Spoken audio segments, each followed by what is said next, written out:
Today's case can be triggering for a certain audience. It involves delicate subjects such as religion, culture, and moral issues related to the upbringing of little children. Yasser Abdul Said is a convicted felon who was once part of the FBI's 10 most wanted fugitives. You may wonder what he did to become part of such a unique list of one of the most important national security organizations in the world. From Said's point of view, he did what he thought was the best for her daughters, even if that included killing them. This man brutally murdered, shot to death, his two daughters in his taxi cab. Wednesday, Irving police joined the FBI to announce that after thousands of tips and 6 years on the FBI's top 10 most wanted list, Saeed had been captured in Justin, Texas in Denton County. We have tirelessly followed every lead, never losing faith or hope that we would one day locate and arrest Yasser Saeed. Detectives say Sarah and Amina told police when they were younger that Saeed had sexually abused them. Police believe he was angry they were dating non-Muslim boys. Sarah was able to call 911 and name her father as her killer before she died. A WFAA story last year shared family members believed Saeed was still in North Texas.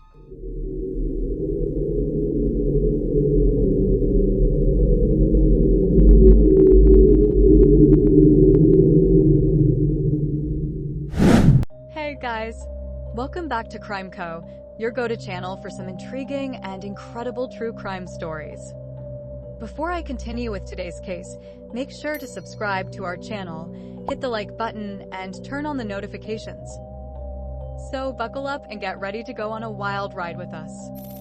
Said was born on January 27, 1957, in Sinai, Egypt, but he emigrated to the U.S. in 1983 with the help of a student visa. While living there, he met his ex-wife, Patricia Owens, and they got married in 1987. Years later, he became a permanent resident and obtained citizenship in 1997. An important detail worth mentioning is that Owens was only 15 years old and Said was 30 when they got married. But for Said, being a Muslim, this age difference wasn't a big deal since it was something normal in his culture. Shortly after they married, Owens became pregnant with their first child, Islam, born in 1988, Amina, born in 1989, and Sarah, who was the youngest, born in 1990. Said was content with his family, and he was working driving a taxi, but when his daughters became teenagers, he became more and more paranoid about their whereabouts and their social and private lives. In particular, he was controlling about who they could be friends with, how they should behave, and who they could date. It seemed that he expected his daughters to follow through with his beliefs, but his daughters were more American, and that was something he couldn't tolerate. When he found out his daughters were dating non-Muslim boys, he took it upon himself to do something about it before he could lose control of their lives. On January 1st, 2008, Said took his daughters for a ride in his taxi with the excuse of going out to dinner and having a talk with them. Owens wanted to tag along, but Said told her it was better if they talked alone first to resolve their issues. That was the last time this mother saw her daughters alive. He drove to Irving, Texas, with a clear plan in mind. They drove around the city for a while, and then they reached the parking lot of a hotel. That's where he shot both of his daughters inside the cab and abandoned it. After that, Said, along with his savings and his gun, vanished for nearly 12 years.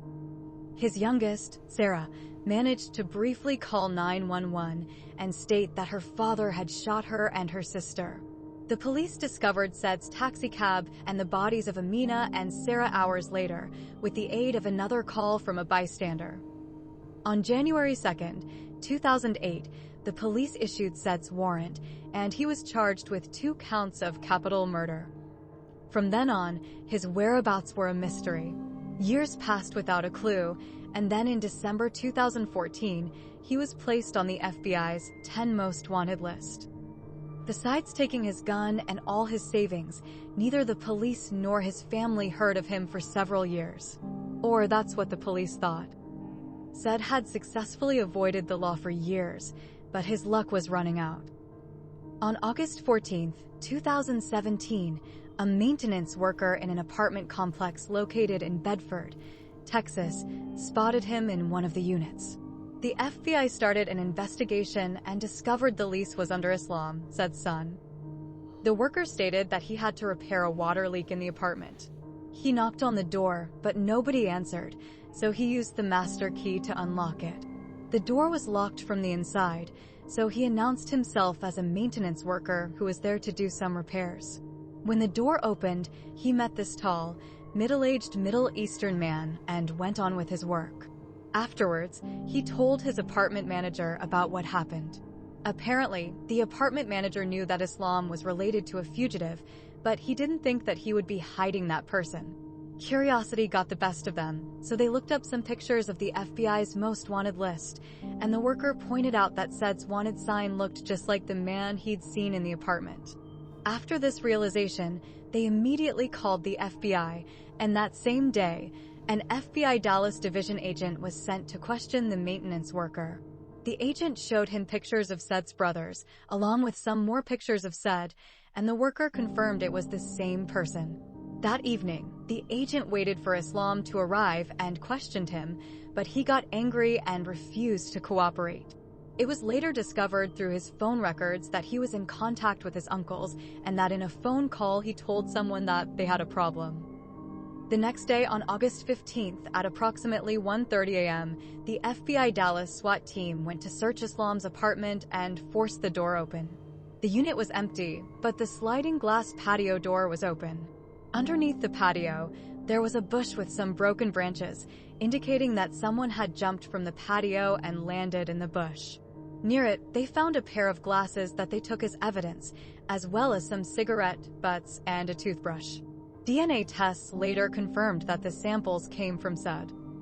By that time, it was pretty clear that he had his son and brothers on his side to help him while on the run. Although the FBI couldn't catch him, they gathered valuable evidence and information. Now, they knew who to look for, and that eventually would lead them to Said. On August 17, 2020, the FBI started 24-hour surveillance at a house located in Justin, Texas, where Yassine, one of Said's brothers, had bought a house, but under the name of his daughter, probably to avoid attention from the authorities. They watched for days how Islam and Yassine came and went with groceries and put what looked like trash bags in a car. On August 19th, after Islam and Yassine left, the agents noticed a shadow passing by a front window.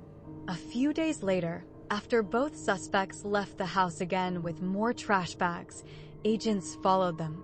They stopped at a shopping center in Southlake, Texas, where Yassine left the car and Islam first pulled out on the side of the building, then drove around the parking lot and left.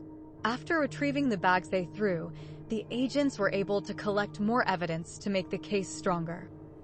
Finally, on August 26th, with a search warrant in hand, the FBI went to the house, arrested Said, and placed him in the Dallas County Jail.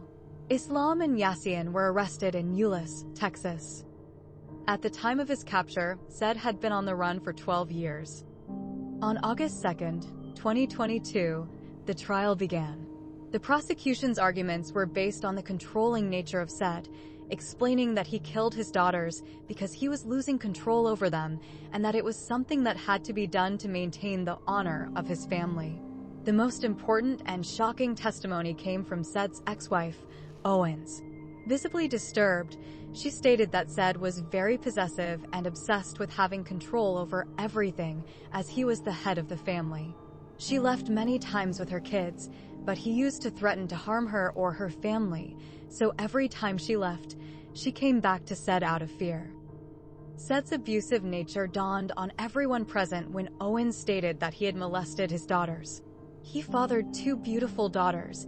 He was supposed to protect them from the evil in the world, but instead he chose to become his daughter's worst nightmare, and something like that was really hard to process. Owens recalled making a report at the Hill County Sheriff's Department in 1998, but the girls were too afraid of their father, and the charges were dropped. Amina and Sarah were only 18 and 17 years old at the time. How could a man do that to his daughters? The defense argued back, stating that said was being targeted only because of his faith, that the call Sarah made to 911 was only a trauma response in an extremely stressful situation, and that Owens was too emotionally frail to make her statements valid. Said pleaded not guilty and showed no emotion at court. Throughout the trial, the concept of honor killing was brought out. It refers to the act of killing a person, usually a woman, by family members or relatives in order to restore or protect the family's perceived honor, typically due to the belief that the victim has brought shame or dishonor upon the family. This practice is rooted in patriarchal societal norms and often occurs in communities where traditional values, customs, and concepts of honor are strongly upheld. This practice is mostly seen in some regions in the Middle East, where most of these cases go unnoticed due to society's ingrained beliefs, leading to a culture of impunity. It was believed that Said killed his daughters under the justification of an honor killing. He believed the girls shouldn't be having any type of relationship with non-Muslim boys and that they were too American, implicating that they were slowly detaching themselves from the religion his father practiced. Unfortunately, Said never stated why he killed his daughters and has maintained his innocence. On August 10, 2022, Said was found guilty of the murders of both his daughters, Amina and Sarah, and he was sentenced to life in prison without parole. As for his brother, Yassine, and his son, Islam, both were found guilty of concealing a person from arrest and conspiracy to obstruct an official proceeding. In June 2021, Yassine was sentenced to 12 years in prison. Meanwhile, Islam received 10 years after giving a guilty plea. Cases like this where religious beliefs are involved always trigger public opinion. They raise awareness about human rights, promote gender equality, and strengthen legal frameworks to ensure a safe net for those at risk. NGOs, women's rights organizations, and activists work tirelessly to advocate for the rights of women and to challenge the cultural norms that perpetuate such violence. It is essential to emphasize that honor killings do not represent the beliefs or practices of the majority of individuals within the communities where they occur. Many people within these societies strongly oppose and actively work against these acts of violence, seeking progress and change. Thanks again for joining us in the story. Before you go, let us know what you think about this incredible case in the comments section. We'll see you again in the next Unknown.